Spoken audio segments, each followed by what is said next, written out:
दोस्तों, हम जैसा सोचते हैं हमारे साथ ठीक उसी तरह से घटनाएं हुआ करती हैं। हम यदि अच्छा सोचते हैं तो हमारे साथ सब कुछ अच्छा होता है, और यदि हम बुरा सोचते हैं तो हमारे साथ बुरा होता है।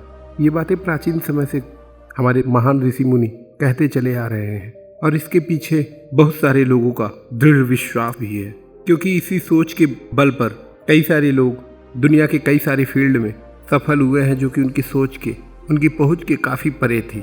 लेकिन प्रश्न यह उठता है कि ऐसी सोच के बल पर जहां कुछ लोग सफलता को प्राप्त किए हैं, वहीं समाज में एक बड़ा हिस्सा अपनी असफलताओं के कारण दिन रात परेशान है। तो प्रश्न यह है कि क्या कोई व्यक्ति अपने लिए खराब सोचता होगा, या कोई व्यक्ति अपने लिए कभी बुरा सोचता होगा?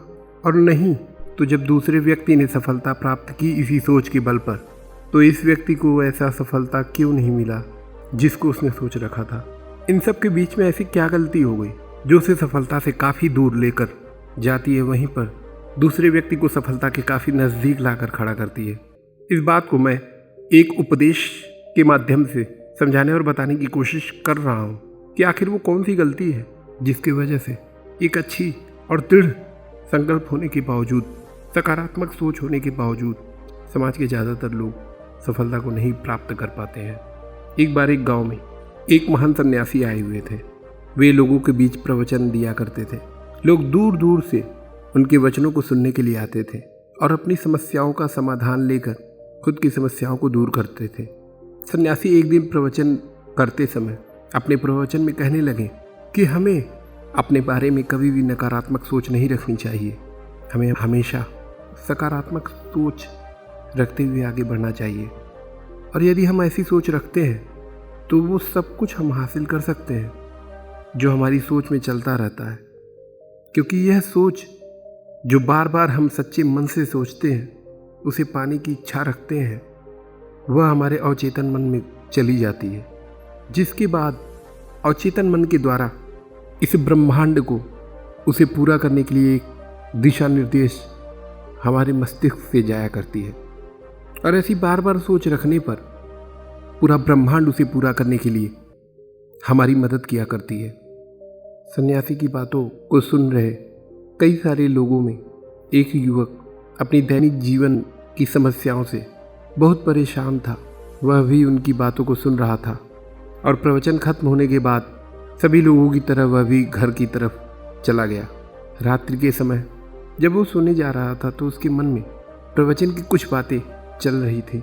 उन्हीं बातों में उसे उस बात का भी ध्यान आया कि जिसे गुरुजी ने कहा था कि हमें अच्छा सोचना चाहिए तो हमारे साथ अच्छा होता है। फिर उस व्यक्ति ने अपने ही मन में कहा, तो फिर मेरे साथ क्यों बुरा होता है? मैं भी तो अच्छा ही सोचता हूँ अपने बारे में, मैं तो कभी बुरा नहीं सोचता, फिर मेरे साथ ही ऐसा क्यों? उस व्यक्ति ने गुरुजी से उसके बारे में जानने के लिए अगले दिन जाने का निर्णय लिया। प्रवचन का समय शुरू होने वाला था। उस व्यक्ति ने सन्यासी से अपने इस प्रश्न को जानने की उत्सुकता दिखाई।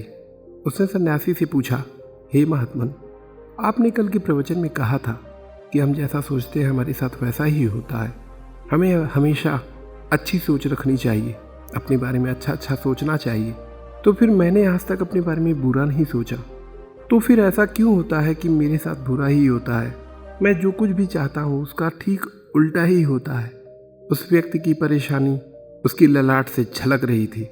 सन्यासी ने कहा, मैंने जो कहा था वह निश्चित रूप से वह पूर्णतया सच है, लेकिन यह ऐसा कब करना चाहिए इसके बारे में न ही किसी ने उत्सुकता दिखाई जानने की, और न ही किसी को उचित लगा यह पूछना।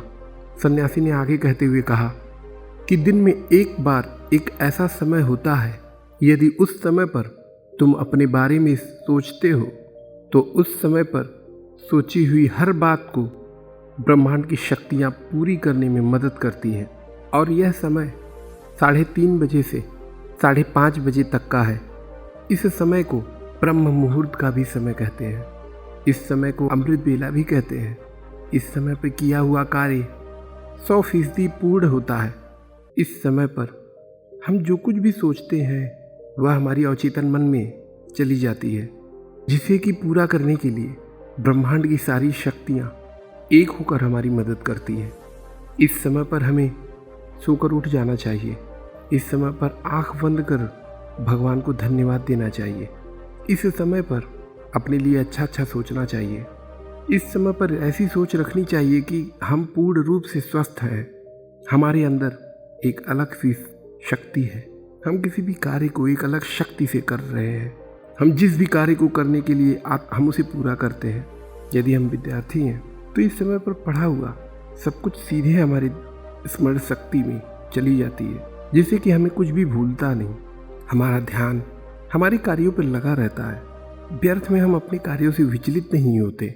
ध्यान रहे, इस समय पर हमारी कही हुई सभी बातें हमारे इष्ट तक सीधा पहुंचती हैं। तो बताओ, इस समय पर कही हुई बातें सच होंगी या पूरे दिन में कही हुई बातें? ये छोटी छोटी गलतियां हम करते हैं, जिसके बाद व्यर्थ में हम लोगों की बातों पर शक करके अपने आप को लाचार बनाते हैं। यदि तुम ऐसा प्रतिदिन करते हो तो तुम कुछ ही दिन में इसका फर्क देखने को पाओगे। सन्यासी की बातों को सुनकर वह युवक ठीक उसी तरह से करने लगा और धीरे धीरे उसकी सभी समस्याओं का हल होता चला गया। आप भी यदि इस समय का उपयोग वीडियो में बताए हुए तरीके से करते हैं तो हो सकता है आप भी जिस बारे में सोच रहे हो, जिस चीज़ को अपनी तरफ अट्रैक्ट करना चाह रहे हो, वह बहुत जल्द आपकी तरफ आपसे अट्रैक्ट हो जाए। और लॉ ऑफ अट्रैक्शन का नियम भी तो यही है कि बार बार हम जिस चीज़ों को सोचते हैं वह हमारी सबकॉन्शियस माइंड में चली जाती है, जिसे पूरा करने के लिए यूनिवर्स हमारी मदद करते हैं। यदि आप भी इसे 21 दिन के लिए करते हैं तो कमेंट बॉक्स में ज़रूर लिखिएगा। इससे यदि आपके जीवन में कोई परिवर्तन आया हो तो उसके बारे में भी आप ज़रूर लिखिएगा।